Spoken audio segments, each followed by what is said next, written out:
नमस्कार, 20 मिनट 20 खबर में आप सभी का बहुत स्वागत है। मैं हूं आपके साथ माजिद अंसारी।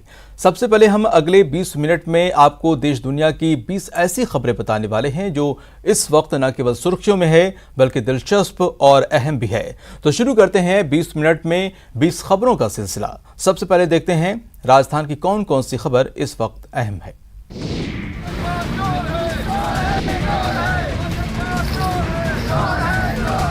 बीजेपी नेता और पूर्व विधायक हीरालाल नागर का पुतला फूंक रहे ये लोग कांग्रेसी नेता और सांगोद विधानसभा विधायक भरत सिंह के समर्थक हैं। हीरालाल नागर का पुतला फूंक रहे इन कांग्रेसी नेता और कार्यकर्ताओं का आरोप है कि हीरालाल नागर ने सांगोद विधायक भरत सिंह कुंदनपुर के खिलाफ झूठे और अनर्गल बयान दिए हैं और उसी बयान की वजह से इन लोगों ने उनका पुतला फूंका है। दरअसल हीरालाल नागर ने बयान दिया था कि विधायक भरत सिंह के कहने पर बीजेपी कार्यकर्ताओं को झूठे मुकदमे में फंसाया जा रहा है। उनके इसी बयान से कांग्रेसी नाराज हो गए। न केवल हीरालाल नागर का पुतला फूंका बल्कि उन पर ये भी आरोप लगाया कि नागर के कार्यकाल के दौरान जमकर लूट हुई है और सांगोद विधानसभा में हुए निर्माण कार्य का ठेका उनके करीबियों को मिला था।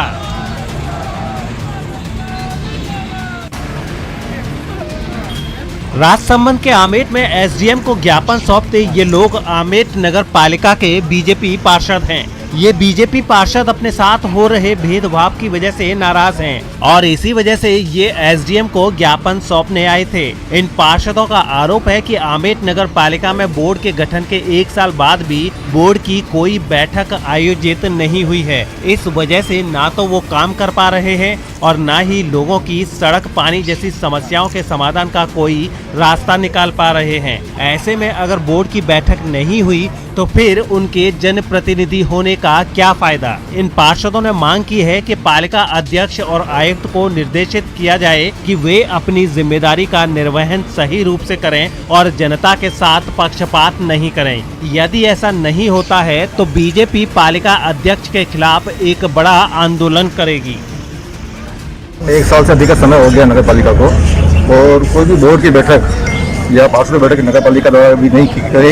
एक मात्र बैठक की गई है और जो भाजपा पार्षद जो पक्षपात चल रहा है यहाँ पर आसपास के वार्डों में कोई काम नहीं कराया गया है। कोरोना काल से लेकर अभी तक किसी पार्षद को ये नहीं पूछा कि आपके वार्ड में क्या जरूरत है, क्या आवश्यकता है। किसी प्रकार की कोई संवेदना है उनके अंदर और न वो कुछ काम कराना चाह रहे हैं।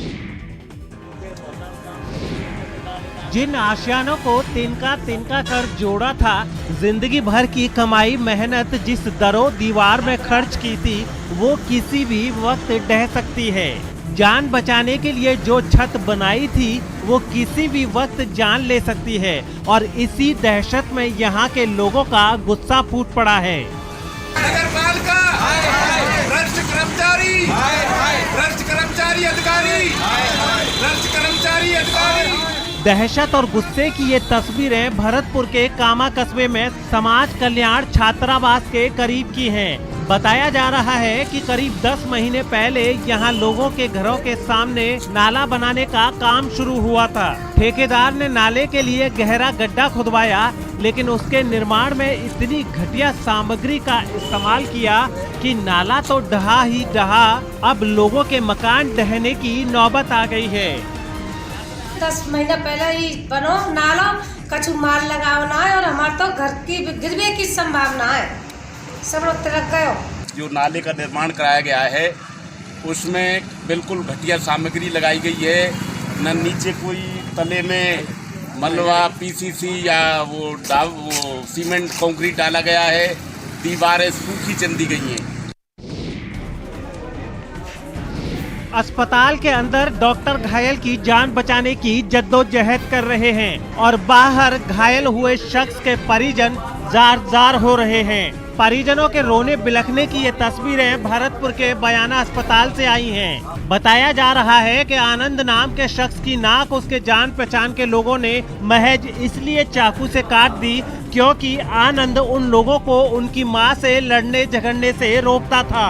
आनंद बूढ़ी औरत की तरफ से उन्हें समझाने की कोशिश करता रहता था और इसी बात से नाराज होकर उन लोगों ने मौका मिलते ही आनंद की नाक पर चाकू से वार कर दिया। इस हमले में गंभीर रूप से जख्मी हुए आनंद को उसके परिजनों और आसपास के लोगों ने अस्पताल में भर्ती तो जरूर करा लिया है, लेकिन उस पर हमला करने वाले मौके से अभी भी फरार हैं। हालांकि पुलिस उनकी तलाश जरूर कर रही है और दावा कर रही है कि उनको जल्द ही पकड़ लिया जाएगा। गया था आके पूजा करके क्या बोले ये निकला तोड़ दे और इन तीनों ने पकड़ा, पप्पा भगवान दास और हिम्मत ने चोरा चाकू दिए और जब काम वगैरह सब खा लिए इसके।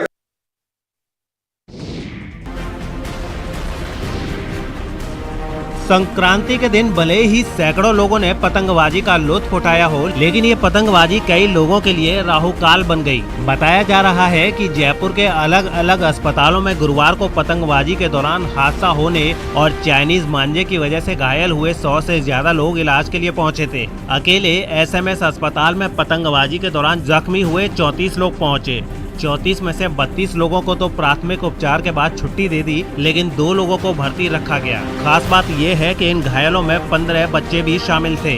सुरक्षित पतंगबाजी की अपील के बावजूद चाइनीज मांझा कई जगह खरीदे और बेचे गए। इस मांझे की वजह से भी लोगों को संकट का सामना करना पड़ा। इंसान ही नहीं, परिंदों के लिए भी पतंगबाजी संकट लेकर आई। बताया जा रहा है कि 12 एनजीओ ने 500 से ज्यादा घायल परिंदों का इलाज किया, जबकि सैकड़ों की संख्या में चाइनीज मांझे की वजह से परिंदों की मौत भी हुई है।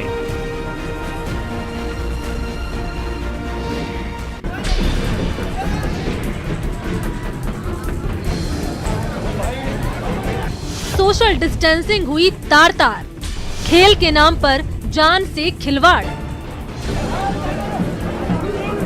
जहां तक नजर वहां तक सर ही सर, गली में, छत पर। लेकिन कहानी बस इतनी भर नहीं है। कुछ ही देर में आपको ऐसी तस्वीरें भी देखने को मिलेगी जो कोरोना काल में शायद ही कभी दिखी हो।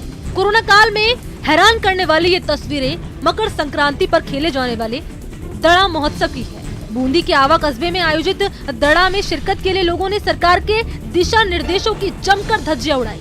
ना मास्क नजर आया और ना ही सोशल डिस्टेंसिंग। लोगों से जब पूछा गया तो उन्होंने इसे पुरखों की परंपरा से जोड़ दिया। हमारे पूर्वजों ने जो इसको नींव रखी थी, तो उसके आधार पे हम आज दिन तक किसी मालूम को निभा रहे हैं। समझदारी और तर्क पर खेल का उत्साह भारी था और ये हाल सिर्फ भोले भाले ग्रामीणों का ही नहीं बल्कि पढ़े लिखे लोगों का भी था। युवा भी इसमें भाग ले रहे हैं और आसपास के 12 गांव के लोग इसमें भाग लेते हैं। 2 दल होते हैं, एक तरफ हाड़ा वंश रहता है, दूसरी तरफ पूरे ग्रामीण रहते हैं। जो दड़े को खेलते हुए अपनी ओर ले जाता है उसी की जीत मानी जाती है।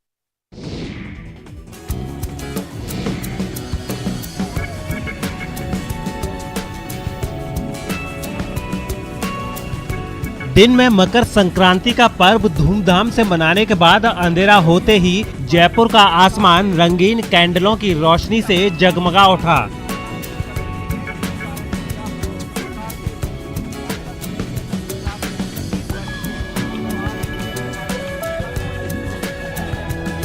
संक्रमण काल में ये पहला मौका है जब लोगों की उम्मीदें दिन में पतंगों की डोर से 7वें आसमान पर रहीं और शाम होते ही रंगीन रोशनी में बदलकर उफुक तक पहुंच गईं।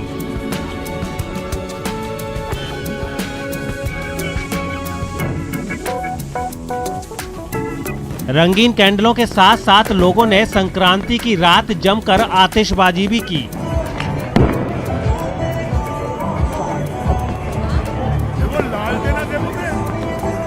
दिवाली और न्यू ईयर के मौके पर जो लोग आतिशबाजी का शोर सुनने से महरूम रह गए थे, संक्रांति की रात उनके लिए सौगात लेकर आई। पतंगबाजी और आतिशबाजी के दौरान कुछ लोगों ने भले ही कोरोना गाइडलाइंस का उल्लंघन किया हो, लेकिन जिस तरह से लोगों के चेहरे पर सुकून के भाव नजर आए, उससे ये उम्मीद जगी है कि संक्रमण काल अब आखिरी दौर में है। 26 जनवरी से मरूदरा के लोगों के लिए स्वास्थ्य योजना में बड़ा बदलाव हो रहा है। दरअसल 2018 में लागू केंद्र सरकार की योजना आयुष्मान भारत अब प्रदेश की अन्य स्वास्थ्य बीमा योजनाओं के साथ मर्ज हो रही है। आयुष्मान भारत योजना और महात्मा गांधी राजस्थान स्वास्थ्य बीमा योजना को मर्ज करने का पहले चरण का काम 26 जनवरी 2021 से शुरू हो रहा है। Rajasthan state health insurance agency और योजना के लिए चयनित new India insurance company limited के बीच गुरुवार को इस बाबत MOU किया गया है। बताया जा रहा है कि ऐसा होने के बाद प्रदेश के 1.10 करोड़ परिवारों को इसका लाभ मिलेगा। खास बात यह है कि इस योजना के लाभार्थियों को सरकारी के साथ साथ योजना से संबद्ध निजी अस्पतालों में भी 5 लाख रुपए तक का सालाना फ्री उपचार मिल पाएगा। नई योजना में 1401 की जगह 1572 पैकेज होंगे। अगले कुछ समय में इंटर स्टेट पोर्टेबिलिटी भी शुरू की जाएगी, जिसके माध्यम से प्रदेश के लाभार्थी अन्य राज्यों में भी निःशुल्क चिकित्सा का लाभ ले पाएंगे।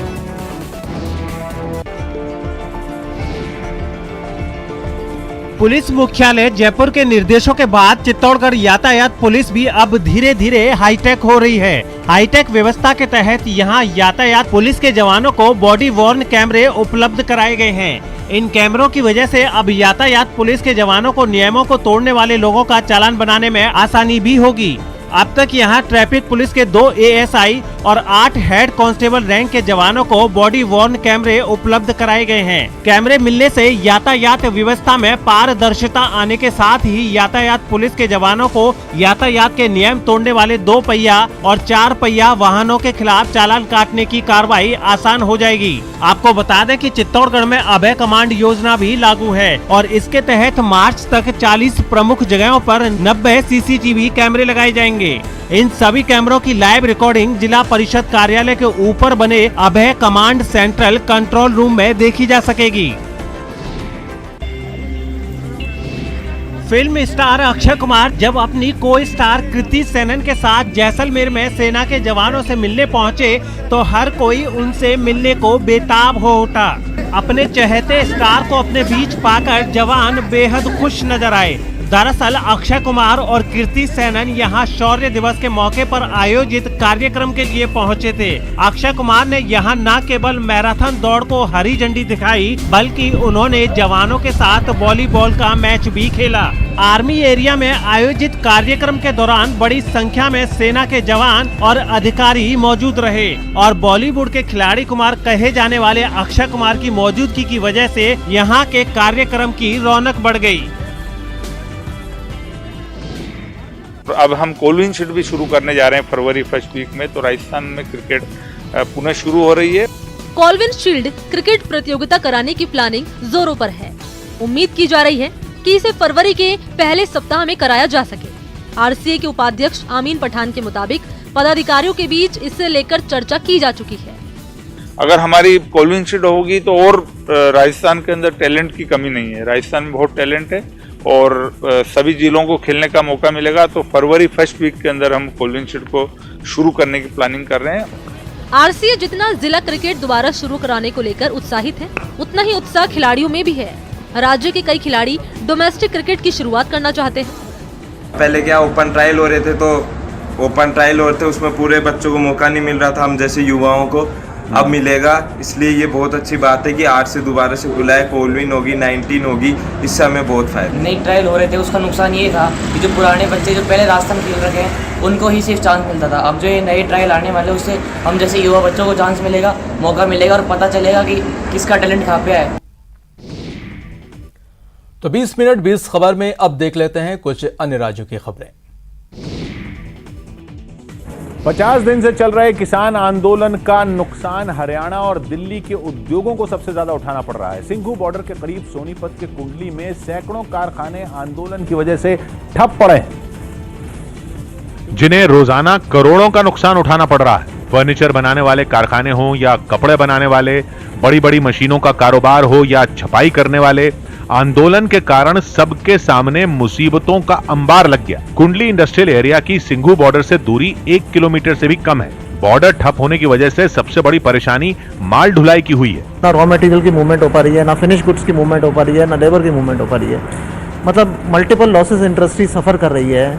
कारखाने चलाने वाले न तो किसानों के खिलाफ हैं और न ही उनके आंदोलन के, लेकिन अब उनके भी सब्र का बांध टूटने लगा है। हमारा भी हक है, हमें भी अपने बीवी बच्चे पालने हैं और लोगों को तनख्वाह देनी है। ऐसा तो बोल नहीं सकते कि किसानों का आंदोलन है तो हम तनख्वाह नहीं देंगे। कई कारखाने ऐसे हैं जहां 50 दिन पहले जो डिब्बा जहां रखा था 50 दिन बाद भी वहीं रखा हुआ है, क्योंकि कारखानों में बंद रास्तों के कारण कर्मचारी पहुंच नहीं रहे और माल ढोने का भाड़ा 5 गुना तक बढ़ चुका है।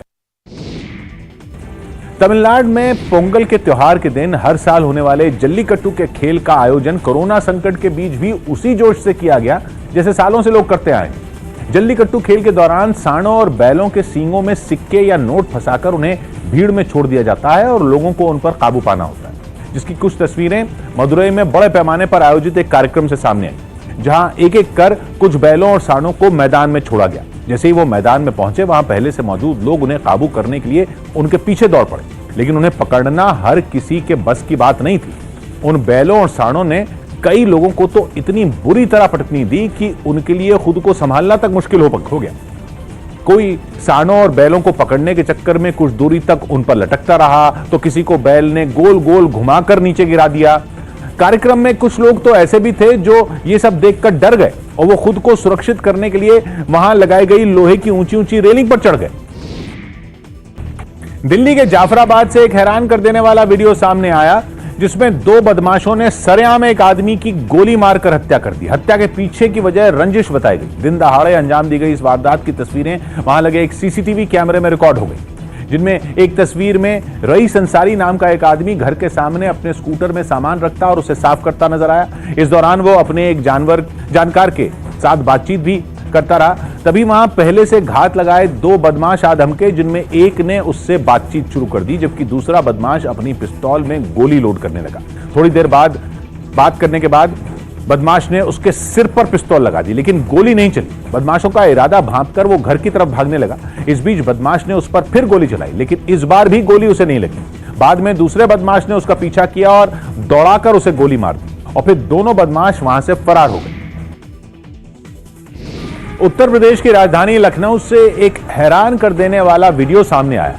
वहां कुछ लोगों ने एक कार ड्राइवर को पकड़कर उसकी बेरहमी से पिटाई कर दी। आरोप है कि कार की रफ्तार काफी तेज है और वो डिवाइडर पर चढ़ गई। फिर क्या था, वहां मौजूद कुछ लड़कों ने ड्राइवर को घेर लिया और नशे में होने का आरोप लगाते हुए उसकी पिटाई शुरू कर दी। कितने मॉर्निंग में पियोगे? पहले 2 लड़कों ने उस पर ताबड़तोड़ बेल्ट से हमला किया, फिर दूसरे लड़कों ने उसे लात से मारना शुरू कर दिया। यही नहीं, उन्होंने उसके फोन से उसके रिश्तेदारों को धमकी भी दी। पिट रहे आदमी ने भी आखिर में हिम्मत दिखाई और वो एक लड़के से भिड़ गया। दोनों के बीच धक्का मुक्की होने लगी और वो दोनों नीचे गिर गए। वीडियो वायरल होने के बाद पुलिस मामले की छानबीन में जुट गई। छत्तीसगढ़ के बलौदा बाजार में एक हादसे के बाद लोगों में टमाटरों को लूटने की होड़ मच गई।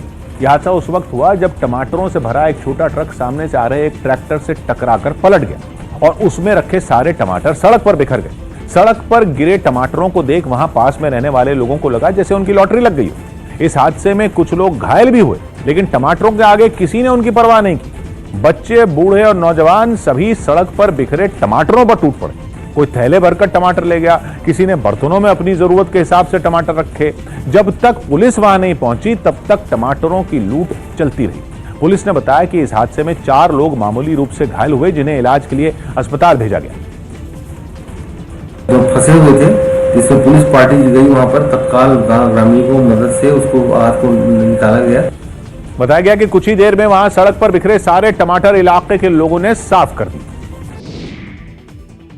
मकर संक्रांति पर पटना में आरजेडी नेता तेज प्रताप यादव का अनोखा अंदाज देखने को मिला। लालू यादव के आवास पर हर साल होने वाले दही चूड़ा के भोज को तो इस बार कोरोना की वजह से रद्द कर दिया गया था, लेकिन तेज प्रताप ने अपने आवास पर इस त्योहार को मनाया।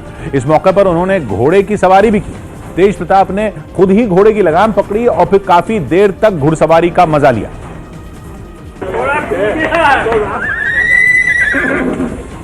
इसके अलावा कई पहलवानों को भी उनके घर बुलाया गया। उन पहलवानों ने उनके सामने कई हैरतअंगेज करतब करके दिखाए। इसके बाद तेज प्रताप ने झुग्गी झोपड़ी में रहने वाले लोगों को बुलाकर उन्हें अपने हाथों से दही चूड़ा खिलाया। 20 मिनट 20 खबरों में अब देखते हैं अंतर्राष्ट्रीय जगत की खबरें। कोरोना वायरस के फैलने के सच का पता लगाने के लिए WHO की एक टीम चीन के वुहान शहर पहुंची। दुनिया भर के लिए मुसीबत बने कोरोना की शुरुआत इसी वुहान शहर से हुई थी। जहां पहुंची WHO की ये टीम अब इस बात का पता लगाएगी कि आखिर ये खतरनाक वायरस आया कहां से और कैसे ये लोगों के बीच फैल गया। टीम में America, Australia, Germany, Japan, Britain और रूस समेत कुल 9 देशों के सदस्य शामिल किए गए। ये सभी लोग वहां के वैज्ञानिकों से मिलेंगे और दुनिया के लिए मुसीबत बने इस वायरस पर उनसे चर्चा कर अहम जानकारियां जुटाएंगे। हालांकि टीम के सदस्यों को 12 दिन के लिए क्वारंटीन रखा गया है, जिसके बाद वो अपनी छानबीन शुरू कर सकेंगे। अपनी सेना की ताकत की नुमाइश की। ईरान और अमेरिका पिछले साल से युद्ध की कगार पर खड़े हैं, लेकिन ईरान है कि मानने को तैयार ही नहीं। वो कभी हथियारों का परीक्षण करके तो कभी सैन्य अभ्यास के जरिए अमेरिका को चिढ़ाने का कोई मौका नहीं छोड़ रहा। और इस बार उसकी नौसेना ने ओमान की खाड़ी में ताबड़तोड़ मिसाइलें दागकर यह दिखाने की कोशिश की कि अमेरिका भले ही महाशक्ति हो, लेकिन वो ईरान को हल्के में बिल्कुल न ले। अपने युद्ध अभ्यास में ईरान ने अलग अलग तरह की मिसाइलों की आजमाइश की। पानी के जहाज से छोड़ी गई एक मिसाइल तो दुश्मन के छक्के छुड़ाने के लिए ऐसी बेताब दिखी कि महज 4 सेकंड में आंखों से ओझल हो गई। और फिर उसकी मचाई तबाही की जो तस्वीर सामने आई, उसे देखकर ईरान अपनी पीठ थपथपाने लगा। ईरान ने समंदर के अंदर खतरनाक टॉर्पीडो चलाने की भी ड्रिल की, लेकिन वो बस इतने पर ही नहीं रुका। इस युद्ध अभ्यास में उसकी नौसेना ने लगे हाथ अपने सबसे बड़े जंगी जहाज मकरान को भी मैदान में उतार दिया। सामने आई तस्वीरों में कई हेलीकॉप्टर उसके हेलीपैड से उड़ान भरने के लिए तैयार दिखे। 748 फीट लंबा और 138 फीट चौड़ा ये जहाज ईरान ने ही बनाया है। दावा तो यहां तक है कि ये किसी बंदरगाह पर डॉक किए बिना करीब 3 साल तक सफर कर सकता है। यूरोप के देश बेल्जियम की राजधानी ब्रसल्स में पुलिस हिरासत में 23 साल के एक अफ्रीकी मूल के नागरिक की मौत पर कोहराम मच गया। मामला कोरोना नियम तोड़ने की वजह से शुरू हुआ, लेकिन इस पूरी घटना ने एक संगीन मोड़ तब ले लिया जब अफ्रीकी मूल की उस नागरिक ने दम तोड़ दिया। इसके बाद ब्रसल्स से जो तस्वीरें सामने आईं, उनमें दिन दहाड़े सड़क पर दंगा होता नजर आया। अफ्रीकी मूल के लड़के की मौत की खबर जंगल की आग की तरह शहर में फैली और लोगों का खून खौल उठा। वो इंसाफ की मांग पर सड़कों पर उतर आए।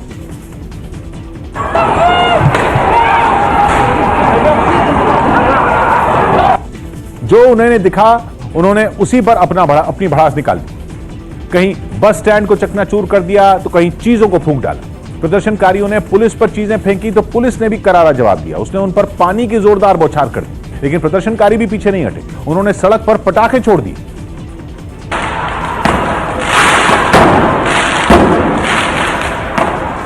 इंसाफ की मांग में आग बबूला लोग उस पुलिस थाने पर धड़क पड़े जहां अफ्रीकी मूल के लड़के को ले जाया गया था। इस बीच कुछ प्रदर्शनकारी पुलिस के हत्थे भी चढ़ गए। On veut simplement la vérité en fait, parce qu'il y a beaucoup de choses qui sont floues concernant les circonstances de la mort d'Ibrahima. दरअसल 5 दिन पहले पुलिस ने कोरोना की वजह से लागू कर्फ्यू का उल्लंघन करने पर अफ्रीकी मूल के उस लड़के को गिरफ्तार किया था। हिरासत में वो बेहोश हो गया और फिर अस्पताल में उसने दम तोड़ दिया। पुलिस का दावा है कि दिल का दौरा पड़ने से उसकी मौत हुई, लेकिन लोगों को शक है कि पुलिस ने टॉर्चर किया और उसने उसकी जान ली। फिलहाल 20 मिनट 20 खबर में इतना ही। मुझे दीजिए इजाजत। नमस्कार।